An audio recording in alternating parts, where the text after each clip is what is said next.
Olá, bom dia, boa tarde, boa noite. Vamos para a segunda parte do nosso vídeo sobre semicondutores. Hoje a ideia é apresentar alguns componentes, né? Se vocês assistiram ao vídeo anterior, nós falamos dos transistores bipolares, falamos dos Darlington e tudo mais, e agora nós vamos apresentar alguns outros componentes da família de semicondutores. Lembrando que não são todos, também mais uma vez, isso não é uma abordagem muito acadêmica, nós não vamos nem falar de fórmulas, nada disso, né? O foco mesmo da nossa apresentação, assim, a ideia, né, da apresentação, assim, é que vocês conheçam um pouco mais dos componentes desse mundo de semicondutores e saber um pouco mais sobre a aplicabilidade, onde que eles se aplicam, mais ou menos como eles funcionam, assim, de uma forma, assim, um pouco mais prática, né? Então, para isso, a primeira coisa que eu vou fazer é compartilhar minha agenda aqui com vocês. Aqui está a nossa agenda, nessa segunda parte, cobrindo os semicondutores. Nós vamos falar um pouco dos transistores JFET, vamos falar dos transistores MOSFET, um pouco sobre transistores de junção, certo? Os modos de uso, né?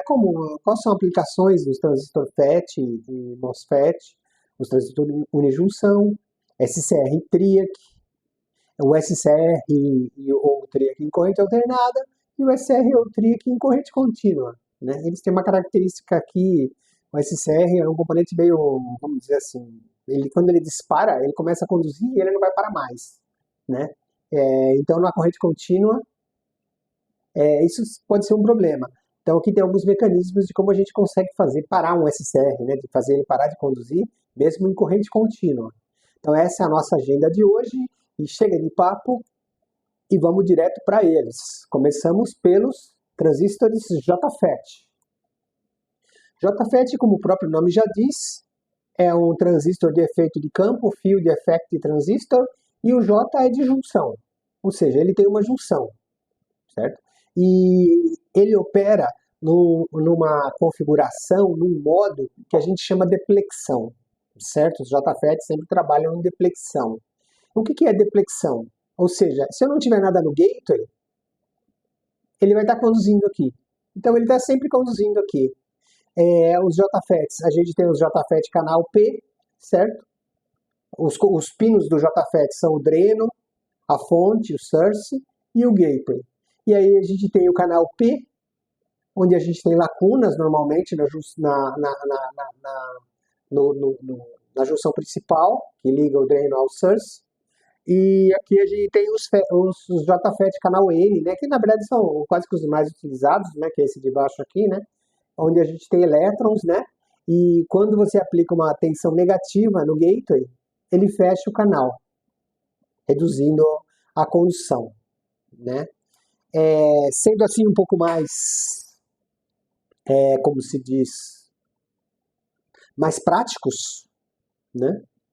O que a gente tem aqui?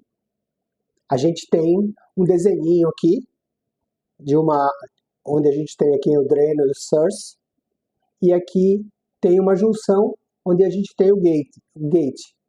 Então, na verdade, os elétrons correm daqui e a corrente convencional corre daqui para baixo, certo?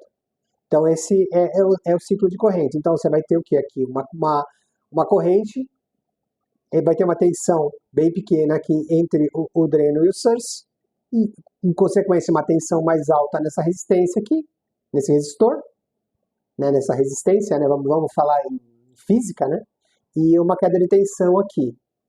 Aí, à medida que você começa a colocar um sinal mais negativo, você vê mais, menos, ou seja, aqui está mais negativo do que aqui. À medida que você começa a colocar um sinal mais negativo do que aqui, o que acontece?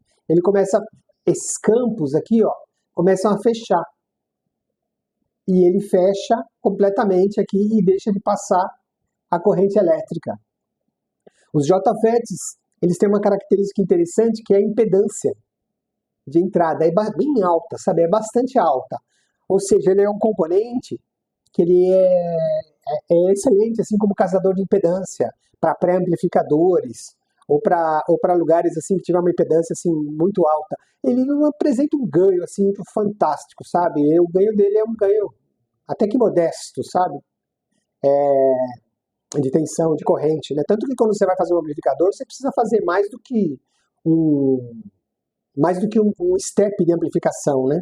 Mas por outro lado, a impedância do gateway aqui é muito alta, o que permite uma corrente bem baixinha aqui, quase nula, consiga desencadear a condição de tensão entre o dreno e o source.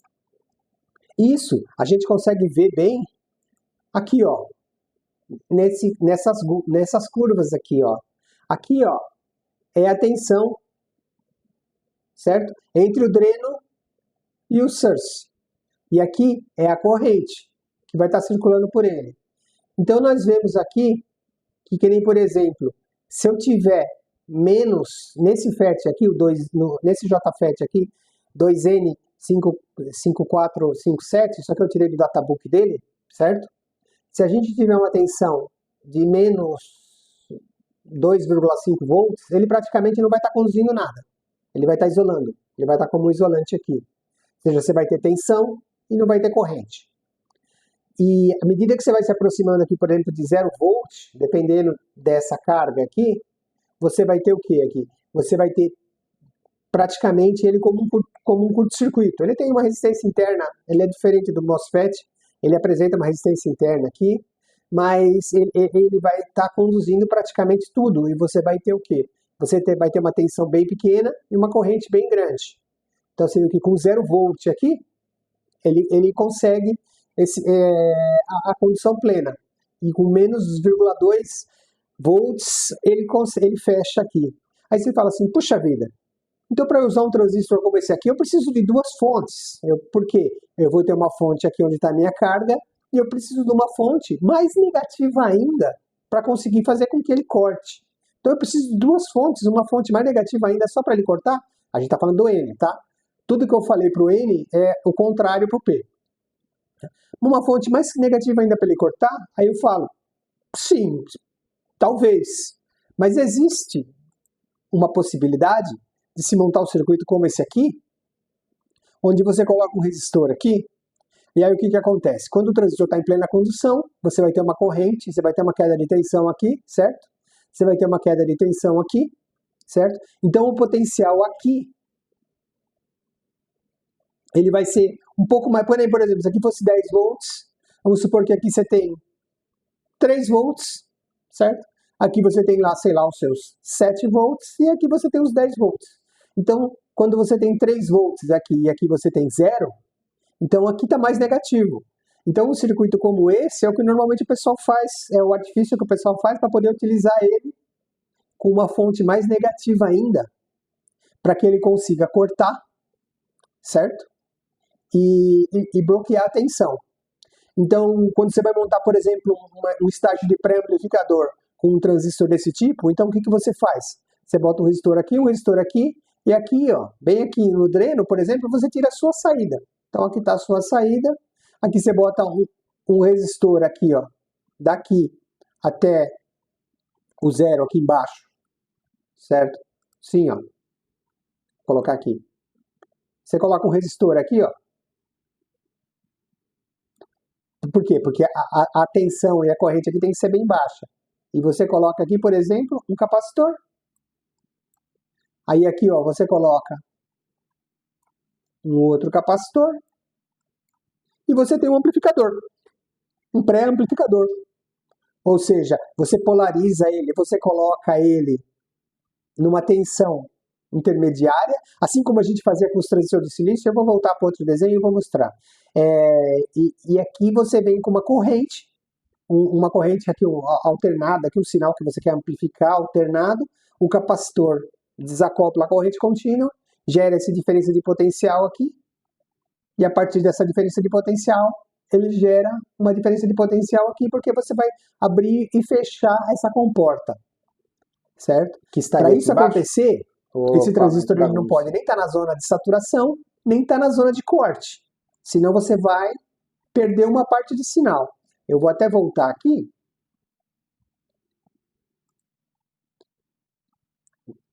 um pouquinho para a gente conseguir ver. Vou tirar minha caneta aqui. Vou voltar aqui. Pronto, voltamos para aquele primeiro desenho. Então, o que acontece? Você programa esse resistor e aquele outro resistor que eu comentei. Então, você tem esse resistor aqui, que eu comentei, e aquele outro resistor que eu falei que estaria aqui, certo? E o capacitor aqui. Mas você programa esses resistores, esse resistor, esse, para você ter o quê? Uma corrente aqui e uma tensão de corte aqui. E você programa todo esse circuito para ficar aqui no meio, aqui, ó. Para você ter na posição de repouso, por exemplo, 0,5 volts. Né? Você vai ter 0,5 volts aqui. Aí, à medida que você aumenta essa tensão, reduz essa tensão em 0,25, ou reduz ela em meio volt, ou aumenta ela em 0,25, ou aumenta ela em meio volt, isso você consegue desacoplando aqui com o capacitor, né? Certo? Então você vai ter aqui, por exemplo, aqui com 1 volt, meio para cima, meio para baixo, você faz com que a corrente aqui circule em cima dessa linha aqui, dentro dessas zonas de corte. E você tem o que? Um amplificador, certo? E, na verdade, é um pré-amplificador e um casador de impedância, porque a impedância aqui é altíssima, ou seja, esse resistor aqui é na faixa de giga-ohms, 10 giga-ohms, 2 giga-ohms, são resistores bem altos que você vai colocar aqui, porque o gateway dele praticamente, apesar dele ter uma junção aqui, ele trabalha com efeito de campo e ele não tem muito problema com corrente, ele trabalha com tensão, não com corrente, como trabalhavam os transistores bipolares. Então, o mais importante daqui é o seguinte: o transistor JFET, ele é um transistor de junção, certo? Mas ele não trabalha, ele trabalha com o que a gente chama de efeito de campo, ou seja, ele abre um campo que expulsa os elétrons. Diferente do transistor bipolar, PNP, NPN, que tinha duas junções, ele é um transistor que não trabalha com corrente, ele trabalha com tensão, e ele apresenta uma impedância bastante elevada. Ele tem uma correntezinha no gateway, no caso do JFET, mas é quase que praticamente desprezível. Então ele tem uma impedância bastante elevada, certo? E faz com que ele tenha um casamento de impedância, já que, como vocês viram nos gráficos, né, ele precisa de tensão para poder alimentar o gateway. Então o ganho dele assim de tensão de corrente não é tão grande assim, sabe? Então essa é uma característica, as características principais do JFET. Agora nós vamos para um outro tipo de transistor que eu vou apresentar aqui, que é o MOSFET. O MOSFET, ele também é um transistor de efeito de campo, mas a junção dele aqui, ele não usa muito fechar a junção. Ele tem um metal óxido semicondutor aqui entre os elementos, né? E ele não tem junção, né? E esse óxido semicondutor, ele abre um campo aqui no meio e ele fecha a condução no substrato. Então, esse aqui a gente tem o source, o dreno e o gate, assim como a gente tem nos transistores JFET, mas esse aqui a gente tem mais um carinha, que é o substrato, certo? Então tá aqui, ó, deplexão ou enriquecimento. Deplexão, vocês se lembram do slide anterior? O que seria? Ele está sempre conduzindo e quando você bota uma quantidade de energia aqui no gateway, ele corta. Enriquecimento, ele está sempre bloqueando. Quando você coloca uma quantidade de energia aqui, seja negativa ou positiva, ele começa a conduzir, certo? Ele também tem a configuração canal P, certo? E ele também tem a configuração canal N. Então, como que ele funciona? Ele tem uma configuração mais ou menos assim, como vocês podem ver. Ele tem um substrato aqui, no caso aqui é um substrato N, esse aqui é um canal N. Ele tem aqui um gate, ele tem um óxido aqui, um óxido semicondutor aqui, ele tem o source e o drain. Então, na verdade, ele precisa de uma tensão aqui no gate para começar a conduzir. Esse é o caso de enriquecimento. Que nem, por exemplo, nos MOSFET canal N, esse aqui é um canal N, você precisa de um potencial positivo aqui, mais positivo do que o source, para ele começar a conduzir. Então, o que ele tem de característica interessante? O N, os N, eles são muito velozes. Eles são muito utilizados em sistema de chaveamento e dentro de circuitos integrados, né, dos CMOS, né? Utiliza muito esse tipo de transistor. Por quê? Porque ele é muito bom de comutação, ele é muito rápido, e quando ele está em plena condução, a resistência ôhmica aqui entre o dreno e o source é 0,1, 0,2. Cada transistor tem o seu, e isso está especificado no manual, mas ela é muito baixa, ela é muito próximo de zero. Então, o que acontece? Que você tem grandes correntes aqui, certo? E essas grandes correntes não te geram, como se diz, muita dissipação de potência, né? Então você consegue pegar um transistorzinho desse daqui, pequenininho, com um dissipador pequeno, e consegue comutar, chavear potências assim bem interessantes, né? Então essa é uma característica do transistor MOSFET. Só recapitulando, né? O transistor MOSFET tem uma impedância muito, mas muito alta no gate.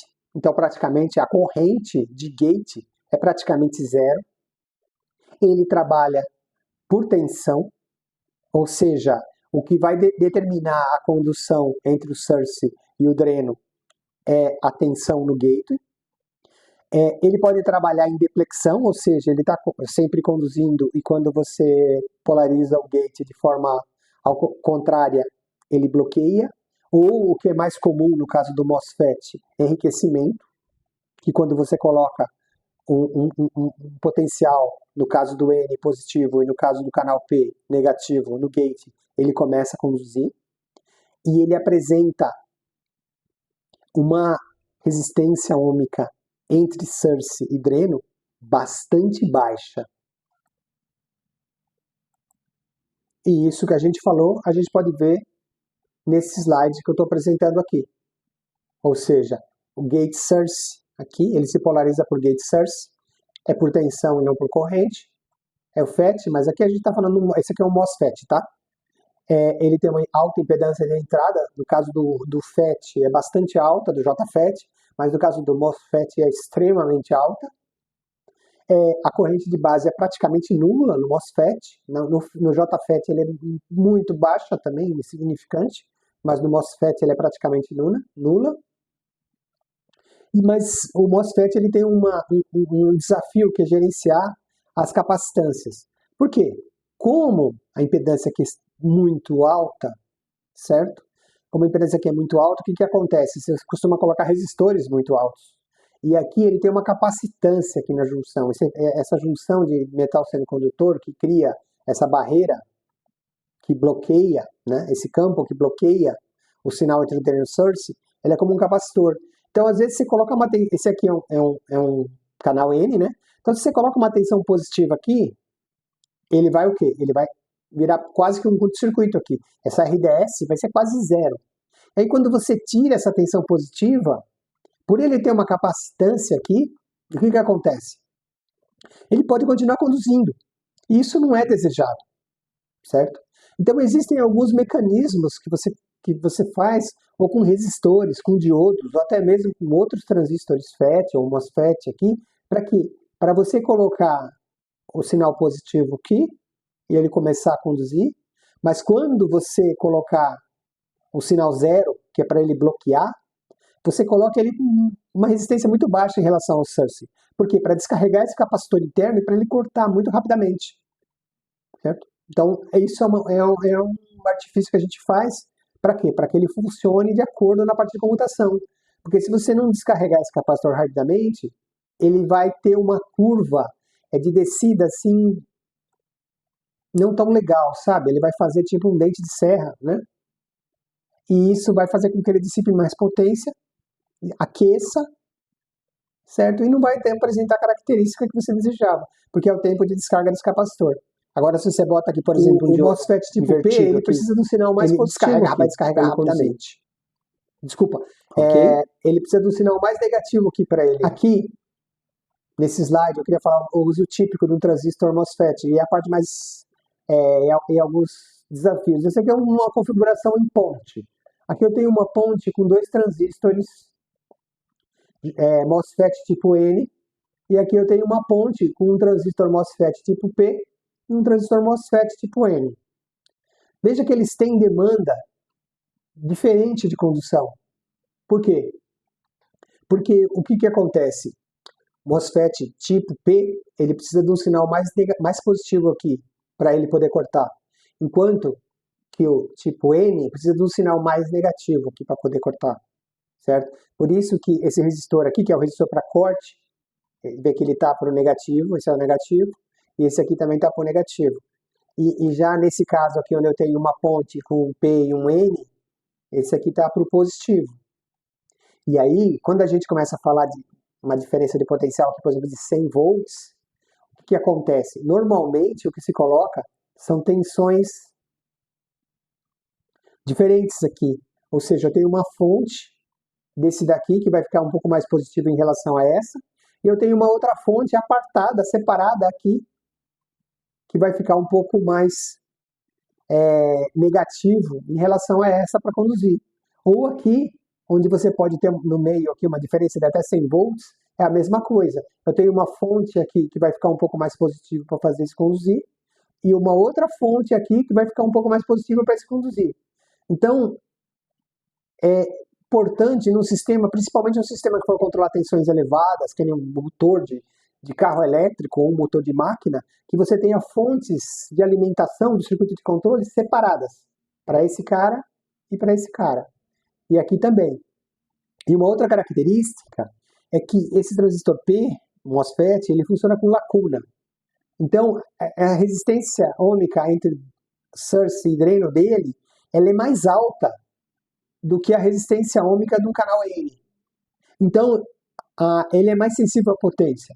Ou seja, dependendo da corrente que você quiser circular aqui, ele tem mais resistência ômica, vai dissipar mais potência, vai esquentar mais. Então, essa aqui é uma configuração legal, interessante, certo? Mas tem que levar em consideração que esse transistor aqui, ele vai esquentar mais, mesmo ele sendo da mesma família ou semelhante, do que numa configuração como essa, onde os dois transistores apresentam a mesma característica e vão aquecer praticamente o mesmo tanto, que é bem baixo se ele estiver funcionando no modo chaveamento.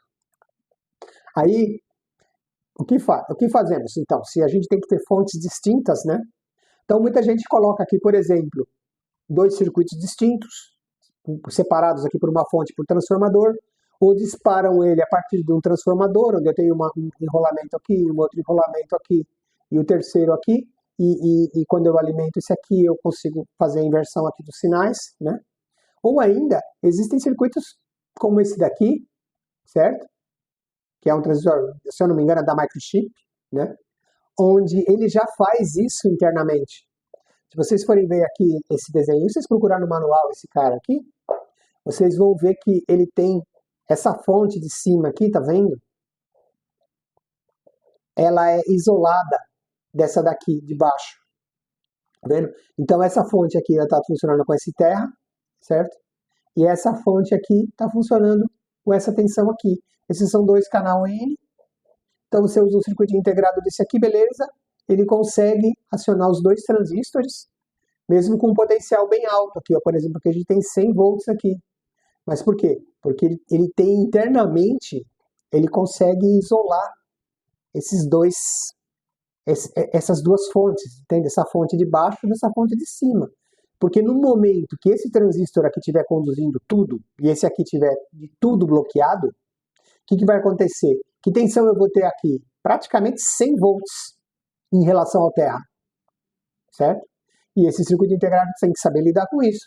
Então por isso que ele tem aqui uma fonte isolada. Porque na verdade esses 100 volts é em relação ao terra, mas em relação ao transistor aqui, entre o dreno e o gate, ele tem uma tensão baixinha, 2, 3, 5, 10 volts, depende, tem que olhar no manual. Ele tem uma curva também, muito parecida com aquela curva do JFET, certo? E onde você tem vários tipos de tensão, e cada tipo de tensão você tem uma característica de condução. Quando você trabalha num circuito como esse aqui, ó, você subentende que isso aqui é um sistema de chaveamento, certo? E esse chaveamento aí, ele vai para o máximo, ou seja, ele vai jogar ou o mínimo aqui, ou ele vai jogar a tensão máxima de gate aqui para ter o máximo de condução e o mínimo de resistência entre source e dreno. Ok, pessoal? Agora, nos próximos slides, a gente vai mostrar assim, um uso assim, interessante desses transistores MOSFET aí, que é como eles funcionam assim dentro de uma fonte de alimentação. Sabe? Porque esses MOSFET eles são bastante utilizados dentro de fontes de alimentação, dentro de amplificadores classe D, ou seja, são coisas que trabalham com, é possível trabalhar com chaveamento, certo? Onde o transistor vai estar ou conduzindo ou bloqueado, faz com que ele tenha uma dissipação de potência mínima, uma conversão de calor mínima e, por consequência, um rendimento bastante elevado. Bora ver os próximos slides aí? Tá aqui, alguns usos dos transistores MOSFET. Aqui tá FET, mas entende-se MOSFET. Olha só, a primeira coisa a levar em consideração é que esse transistor vai estar trabalhando como se fosse uma chave, certo? Ele vai trabalhando na zona de chaveamento. Então você pode imaginar que isso aqui seja um transistor aqui, um MOSFET, certo? Então dá uma olhada nesse circuitinho aqui. Eu tenho uma fonte aqui, uma bateria, eu tenho uma bobina aqui, que em condições de frequência ela atua como se fosse um resistor. Aí eu tenho um diodo aqui para só passar um tipo de sinal, certo? E aqui eu tenho um capacitor, né? Então vamos imaginar esse transistor aqui, ó, abrindo e fechando, certo? Então quando esse resistor aqui, esse transistor aqui está aberto, o que acontece? A tua tensão sobe rapidamente e essa tensão é refletida aqui, que está nesse pico que está aqui em cima. Aí, certo? Quando a gente está nesse pico aqui em cima, esse transistor aqui de chaveamento, ele fecha. A gente fechou ele, a gente usou um circuito eletrônico e pá, fez ele conduzir. No que fez ele conduzir, esse indutor vai trabalhar como resistor, mas ele não é um resistor linear. Ele tem a própria indutância dele, ela demora um tempo para responder. Então você vai ter esse tipo de curva aqui, ó, caindo. Tá vendo? Que é o tempo até essa bobina encher. Aí vamos supor que aqui, quando ela chegou aqui embaixo, nesse ponto que ela está cheia, eu abro esse circuito. No que eu abro, essa bobina, toda a energia que ela armazenou, ela devolve direção oposta à que foi gerada. Então, na verdade, quando você colocou menos aqui, que você derrubou aqui, quando você abre a bobina, ela vai te devolver um mais para lá. Assim que pode chegar ao dobro, ou talvez o triplo, ou às vezes até mais, da tensão que está carregada dentro dela. E ela vai gerar esse segundo pico aqui. Tá vendo? Mais alto. E o que acontece? Ele não é um pico de corrente contínua, então esse diodo vai passar para cá, certo? Uma tensão mais alta ainda, que vai carregar nesse capacitor aqui. Então, se você ficar fazendo esse tipo de chaveamento aqui muito rápido, o que vai acontecer com a tensão aqui em cima desse capacitor? Certo? A tensão em cima do capacitor, ela vai ser maior do que a tensão da bateria. Certo? Então, se você colocar num circuitinho como esse daqui e começar a chavear aqui o seu FET, você vai conseguir um step up, ou seja, você vai conseguir que a tensão de entrada, por exemplo, faz de conta que entrou uns 5 volts aqui vai sair uns 10 volts, entende? Dependendo da bobina, dependendo do capacitor, é claro, mas a tensão que vai sair aqui é mais alta. E você tem, interessante, que você tem um bom rendimento, porque os componentes não dissipam muita energia, então não aquecem muito, então praticamente, você vai ter praticamente a mesma potência aqui que você está consumindo da bateria, o que é bastante interessante, né? Agora vamos pegar um circuitinho como esse daqui. Olha esse circuito aqui, ele está um pouquinho diferente, vocês estão vendo? A chave está aqui, está antes, tá vendo? É o FET, o nosso MOSFET está aqui, o diodo está aqui, está numa configuração diferente, o capacitor e o indutor está aqui. O que acontece nesse circuito? Quando esse transistor fecha, lembra que eu comentei que tem essa curva de descida aqui? Isso acontece aqui no indutor, ou seja, ele demora para encher. Então, quando você fecha, o indutor começa a encher e a tensão aqui começa a crescer aqui no capacitor. Aí, antes dela atingir um ponto muito alto, você fecha essa chave aqui, certo?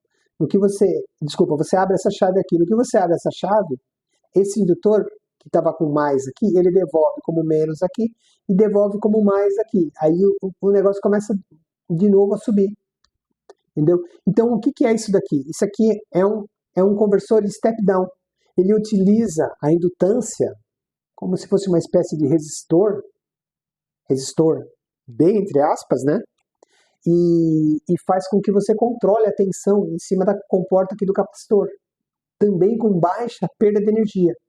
Ou seja, se você tem uma tensão mais alta aqui, você vai ter uma tensão menor aqui, mas se você tem uma corrente menor aqui, vai ter uma corrente maior aqui. Ou seja, a potência também se preserva, porque o indutor e o capacitor, ele devolve a energia que foi excedida. Agora vamos imaginar um circuito como esse aqui, certo? Notem que ele é um pouquinho diferente, ou seja, o indutor ele está aqui, a chave está aqui, certo? E olha, já dá para perceber aqui, ó, eu coloquei aqui invertido, tá vendo? Esse diodo está invertido, ele vai conduzir o menos. Então, como que ele funciona? Quando você fecha essa chave, a tensão vai subir aqui na bobina. Mas quando a tensão subir na bobina, esse diodo bloqueia. Então, nada acontece. Aí, quando você abrir essa chave, a bobina vai te devolver a energia, certo? Invertida, certo? Ela vai dar esse pico aqui para baixo. Quando der esse pico para baixo, esse diodo conduz e carrega esse capacitor aqui. Então, isso aqui, esse circuitinho, o que ele faz? Ele inverte a fase. Desculpa, ele te gera, por exemplo, uma tensão negativa a partir de uma tensão positiva. Isso aqui é legal quando você precisa de uma fonte simétrica e não tem. Então, você usa um circuitinho assim para gerar o menos. Por exemplo, você tem aqui mais 5, você gera um menos 5 aqui com esse circuito para você alimentar alguma coisa que precisa de uma fonte simétrica, certo? E aqui está o cara de novo, a chave. Então, quando você usa os transistores MOSFET como chave, eles acabam funcionando dessa forma e te proporcionando essas facilidades aí. Você tem uma fonte com alto rendimento, certo? Baixa dissipação térmica, né? Tamanhos pequenos, bastante potência, ou seja, é a fonte que se usa hoje em computadores, circuitos todos onde não se tem transformador, utiliza a fonte desse tipo aqui. Além dessa funcionalidade como uma fonte chaveada, step up, step down, ou até inversor que eu mostrei, os transistores também são MOSFET, como chave, são utilizados muito em amplificadores classe D. O que é o amplificador classe D? O amplificador classe D é um amplificador que trabalha em digital, ou seja, modulando. Então ele pega a voz, por exemplo, se for um amplificador de voz, é claro, ele transforma ela em digital, em PWM, que é a largura de pulso, e essa largura de pulso vai ligar os FETs, o FET de cima e o FET de baixo, de tal forma que você vai ter esse PWM refletido na saída, aí você coloca uma bobininha na saída, e essa bobina ela vai te atenuar, ela vai filtrar esse sinal e você vai transformar ele em analógico de novo, certo? Eu vou colocar aqui de uma forma mais ou menos artística, mas só para mostrar o conceito, mas seria alguma coisa desse tipo, onde você tem aqui os dois MOSFET, certo? Atuando aqui em cima de uma fonte. Isso pode funcionar em bridge também, ou seja, você pode ter mais dois desse lado aqui, certo? Atuando também, e a tua carga está aqui no meio. Você vai ter um indutor aqui no meio, bem aqui nessa saída aqui, para filtrar esse sinal. E o que você tem aqui? Você tem o driver, para você citar esse ou esse aqui. Lembra que eu falei que as tensões são diferentes? Então esse driver, vamos supor aqui artisticamente que ele já vai fazer toda essa diferenciação de fonte e tudo mais, para dar o gatilho aqui. E aí a gente tem aqui um dente de serra aqui. Pode ser um dente de serra ou uma triangular. Normalmente, aliás, inclusive o pessoal utiliza mais a triangular aqui.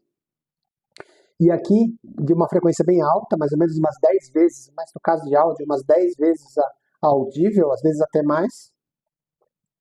E aí aqui você coloca o som. O som aqui vai estar desacoplado por um capacitor, ele vai estar aqui modulando, e esse dente de serra aqui, ou essa onda triangular, ela vai criar um PWM aqui. E esse PWM vai comutar esses transistores, vai ligar esse, em uma velocidade bem alta, e aqui você vai ter um PWM aqui na saída, e aí essa bobina filtra, aí você tem seu alto-falante aqui, e reproduz o sinal que entrou aqui, se for áudio, por exemplo, né? Então esse aqui é um desenho artístico só para ter uma ideia, né? Mas na verdade é assim, tem um conversor aqui, que ele faz a conversão de analógico para digital. Aqui você faz toda a amplificação em digital, em PWM. Aí depois você tem um indutor, capacitor, para converter o digital, o PWM, para analógico novamente. E para esse tal alto-falante. E aí o que você tem? Você tem umas potências muito altas, com muito pouca dissipação de energia aqui, né? Existe um monte de mecanismo que tem que fazer aqui, sabe, para reduzir a distorção, para evitar zona de conflito. Aqui, por exemplo, esse FET conduzir junto com esse. Tem um monte de mecanismo aqui de controle, né? Mas o conceito é esse. É um diferencial, uma onda triangular, um dente de serra, e os transistores de potência e o conversor aqui para tornar esse sinal novamente analógico. Aí ainda dentro do mundo dos semicondutores, né, a gente tem os transistores de junção, certo? Esse aqui é o carinha de junção, até parece um pouco o símbolo do JFET, né, mas vocês veem que ele é um pouquinho mais inclinado aqui. E a configuração também não é drain source, é base 1, base 2 e o emissor. Então isso aqui funciona, puxa, isso aqui lembra uma lâmpada neon, praticamente. Como seria? Você tem aqui uma única junção, duas bases, os dois resistores aqui para fazer uma polarização. E aí o que acontece? A partir desse resistor aqui, você começa a carregar esse capacitor. Aí a tensão aqui vai subindo. Quando ele atinge uma tensão de condução aqui, o que acontece? Esse capacitor descarrega em cima desse resistor aqui. Bum! E te gera um pico. Certo? E a partir do momento que o capacitor descarrega, que chega num determinado valor, aí esse transistor aqui corta novamente e você começa um ciclo outra vez. Então, na verdade, o que você faz com isso aqui? Você costuma usar muito isso aqui para fazer osciladores, né? Então, isso aqui é um oscilador. Aqui, se você medir com um osciloscópio aqui, você vai ter o dente de serra aqui do capacitor carregando. O capacitor carrega lentamente através do RC e descarrega de uma vez, bum, através da base 1 aqui. Se você colocar um osciloscópio aqui, você vai ver uma onda contínua e um pico, certo? Então, o que o pessoal usa isso aqui muito para fazer aqueles dimer, né, que controla a energia de lâmpada, coisa desse tipo, né? Porque isso aqui faz disparar um SCR, por exemplo. Ou liga um alto-falante aqui para fazer uma sirene, alguma coisa desse tipo. Então, isso aqui é muito utilizado como oscilador, esses unijunção aqui, certo? Então, esse é um outro tipo de transistor. Ainda dentro do universo dos semicondutores, a gente tem os SRs e os TRIACs, certo? Se você olhar ele é mais ou menos assim, PN e PN. Esse aqui seria um SCR, certo? Onde você tem um anodo, um catodo e um gate.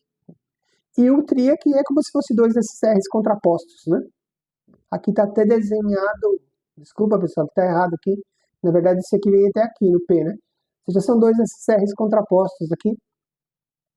Esse é um TRIAC. Então, vocês veem que normalmente, né? Existem pequenos, né? Mas normalmente esses caras são grandes, de grande potência, normalmente utilizam dissipadores, utilizados para controlar motores, coisas desse tipo, né? Às vezes tem caso, por exemplo, usina hidroelétrica, né? Que trabalha com corrente contínua, né? Para transmitir energia, aí chega no lugar, você vai inverter ela, transformar ela em corrente alternada novamente. Então você utiliza sistemas de bobina, capacitor e TRIACs para fazer esse tipo de conversão, né? Basicamente, como que ele funciona? Um SCR em corrente alternada. Você tem aqui uma senoide, por exemplo, certo? Aqui está o seu SCR, certo? Ele precisa de um pulso positivo aqui, tem uma bateria, para que ele conduza, certo? Esse aqui é o anodo, o catodo e o gate, certo? Aí quando você pressiona esse botão, você coloca uma energia positiva aqui, aí ele funciona como um diodo, ou seja, ele conduz essa fase aqui, tá vendo? Aí aqui ele corta, aí aqui ele conduz de novo, e aqui ele corta, e essa lâmpada aqui vai acender como o pessoal chama de meia onda, né, na verdade. Por quê? Porque ele só vai utilizar 50% da energia, o ciclo de cima, porque ele funciona como um diodo. Aí você tira o dedo desse botão aqui, ele abre, a lâmpada apaga.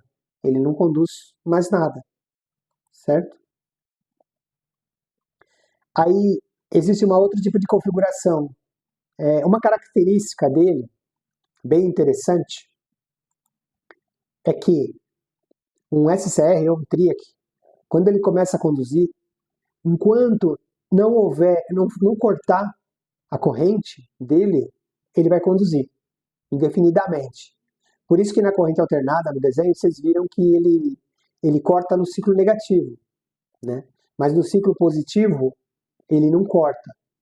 O que eu quero dizer, a partir do momento que ele dispara, ele vai ficar conduzindo. Enquanto existir corrente entre o anodo e o catodo, ele vai estar conduzindo energia. E isso a gente consegue ver nesse desenho aqui. O que eu quis demonstrar. Vamos supor que eu tenho uma chave aqui, certo? Aí, nessa chave, ela está programada, tá aqui com essa rede aqui, de cima, por exemplo. Aí essa rede vem, quando chega exatamente nesse ponto aqui, ó, bem aqui, eu gero um pulso.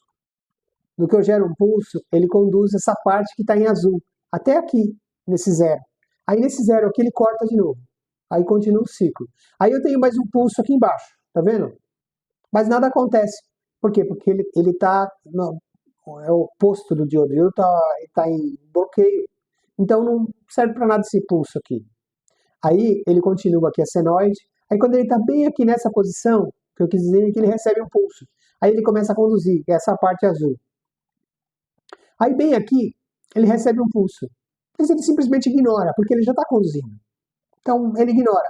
Então a partir do momento que você recebeu um pulso, no semiciclo positivo, nesse caso aqui, ele vai conduzir até que a corrente seja zero. Aqui, por exemplo, ele recebeu outro pulso, ele simplesmente ignora. Para ele não serve para nada pulsos aqui, certo? Então, o que eu estou querendo dizer é que a partir do primeiro pulso dentro da área de condução, ele começa a conduzir e ele vai conduzir até que a corrente chegue a zero, que é o caso aqui quando ele inverte a fase. Já no TRIAC, que como eu falei são dois SCRs contrapostos, o que acontece é praticamente a mesma coisa, né? Imagina que isso aqui é como se fosse um componente só, o TRIAC, né? Aqui eu representei como se fosse o SCR A e B, né? Com um disparo A e B aqui, né? Mas o que acontece é a mesma coisa, só que eu consigo disparar esse daqui para o ciclo positivo e consigo disparar esse aqui para o ciclo negativo, né? Então naquele circuitinho que a gente viu antes, quando eu tivesse disparos nessa zona aqui, desde que eles fossem nesse lado aqui, ele iria conduzir um outro semiciclo para a lâmpada, né?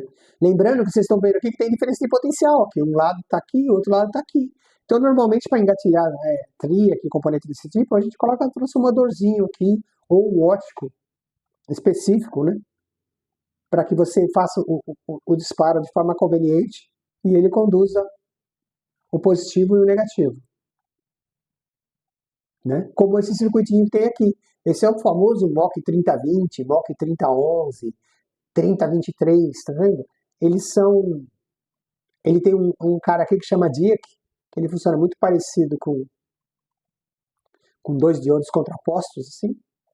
E aí o que acontece? Quando você vem com um sinal lógico aqui, que é um ótico, então você não tem problema, que se você tiver 2000 volts, 220 aqui no caso aqui, não interessa, depende da tensão aqui, e a tensão que você tem aqui, não tem problema, esse ótico acende, alimenta esse fotodiac, e esse fotodiac faz esse TRIAC conduzir, certo?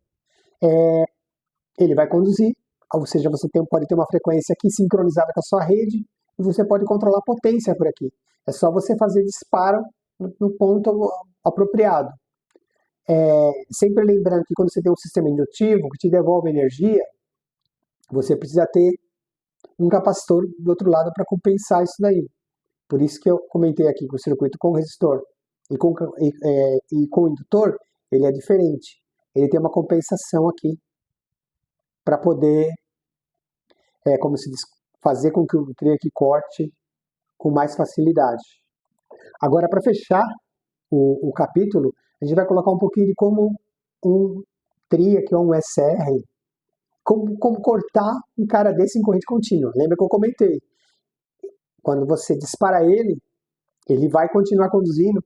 Enquanto existir corrente, ele vai continuar conduzindo. Certo? Então, imaginar a corrente contínua. Sempre vai existir corrente. Então, ele vai conduzir para sempre. Você disparou ele, pum. Então, você coloca ali para controlar um motor de corrente contínua, numa empilhadeira, alguma coisa desse tipo, o que vai acontecer? A hora que ele engatilhar, ele vai embora. Ele não vai parar mais o motor. Então, isso normalmente é um problema num trem, numa empilhadeira. Então, você tem que fazer com que esse cara corta. E a gente vai ver agora como que a gente faz para ele. E como que a gente vai ver isso? Vamos lá.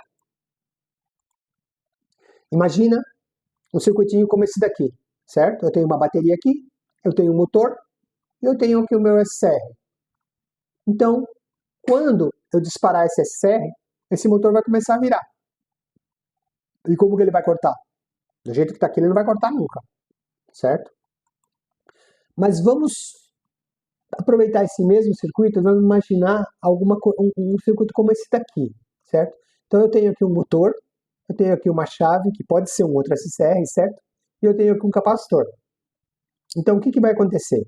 Quando eu fechar essa chave, esse capacitor vai carregar, com mais e com menos aqui. Tá vendo? Então guarda isso. Então, eu tenho essa situação aqui, e quando eu fechar isso aqui, esse capacitor vai carregar. Então ele vai gerar um capacitor, no momento que você fecha, que ele está descarregado, ele é um curto-circuito.